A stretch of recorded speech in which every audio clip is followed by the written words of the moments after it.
VIH est une maladie qui fait réfléchir les scientifiques et souffrir près de 37 millions de personnes dans le monde.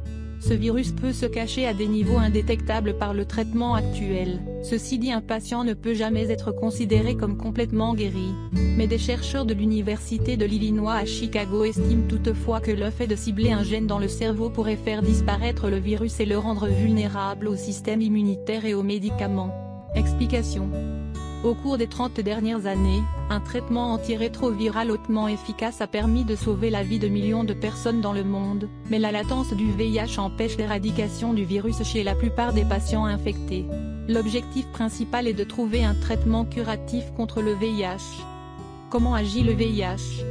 Le VIH infecte un type de globule blanc dans le système immunitaire du corps appelé cellules T auxiliaires.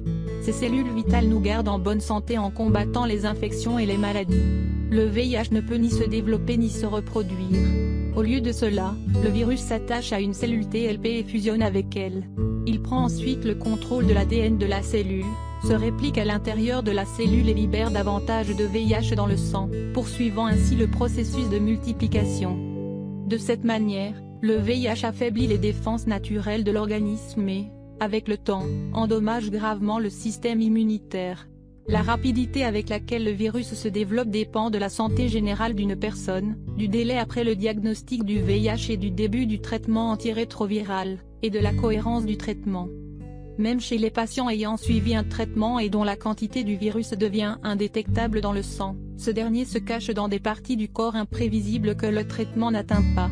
Ainsi la personne demeure porteuse du VIH qui reste impossible à éliminer. Des chercheurs tentent de cibler un gène dans le cerveau afin de faire disparaître le virus et le rendre vulnérable au système immunitaire et aux médicaments. Des recherches prometteuses encouragées par la scène publique. La réplication du virus est contrôlée par un gène appelé TAT, qui détourne les mécanismes de la cellule et provoque la production de copies du VIH. Le système immunitaire combat naturellement ce processus, mais seulement lorsque TAT est activé et que le virus se réplique activement. Lorsque le gène est désactivé, le VIH est en sommeil dans la cellule. Le gène TAT a une chance aléatoire d'être actif ou inactif à tout moment et peut passer de l'un à l'autre spontanément. Des chercheurs de l'Université de l'Illinois à Chicago, dirigés par le professeur Gillian, affirment que le détournement du gène TAT pourrait exposer le virus au système immunitaire.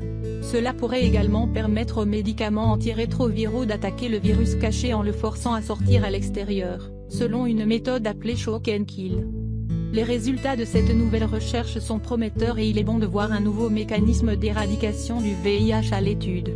Mais il est important de souligner qu'il s'agit d'une modélisation très préliminaire qui n'a toujours pas été transmise au laboratoire. Le porte-parole de la Terence Higgins Trust, association caritative britannique de lutte contre le VIH-Sida, a déclaré que les développements en matière de recherche sur les traitements sont toujours intéressants et bienvenus et que cette nouvelle recherche donne une lueur d'espoir aux millions de personnes qui souffrent de ce virus au quotidien. Au même moment, à Bordeaux, l'équipe du professeur Hervé Fleury a déposé un brevet d'un vaccin VIH thérapeutique qui devrait guérir les personnes séropositives comme le rapportent nos confrères de Sud-Ouest. Cette grande nouvelle s'ajoute aux nombreuses avancées citées plus haut et qui aboutiront dans les prochains mois à un vaccin contre le sida. La recherche n'a jamais été aussi proche du but, nous vous tiendrons au courant dès que ce vaccin sera disponible.